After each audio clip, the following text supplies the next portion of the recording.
దీనికి basic first understanding అసలు ఈ ట్యూమర్ అనే వర్డ్ మీనింగ్ ఏంటి అని ఐడియా ఉండాలి. రైట్. అవును.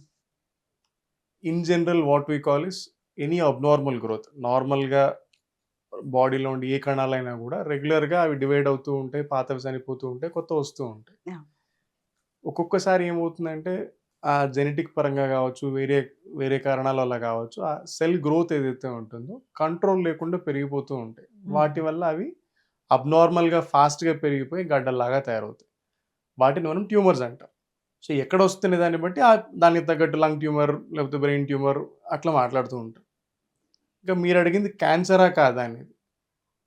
క్యాన్సరా కాదా అంటే మళ్ళీ అగైన్ ఈ ట్యూమర్‌లో రకరకాల కేటగరీస్ కింద మనం మాట్లాడతాం.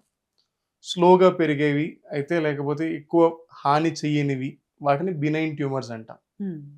అట్లా కాకుండా ఫాస్ట్‌గా పెరిగేవి, చుట్టుపక్కల ఉండే వాటిని డ్యామేజ్ చేసేసేవి అంటే గడ్డ ఫార్మ్ అయిన తర్వాత చుట్టుపక్కల ఉండే స్ట్రక్చర్స్, నార్మల్ స్ట్రక్చర్స్ ఏవైతే ఉంటాయో వాటిలోకి వెళ్ళిపోతూ, వాటిలోంచి ఇంకో చోటుకి వెళ్ళిపోతూ, అగ్రెసివ్‌గా బిహేవ్ చేసే వాటిని మనం మాలిగ్నెంట్ ట్యూమర్స్ లేదా క్యాన్సర్స్ అనొచ్చు.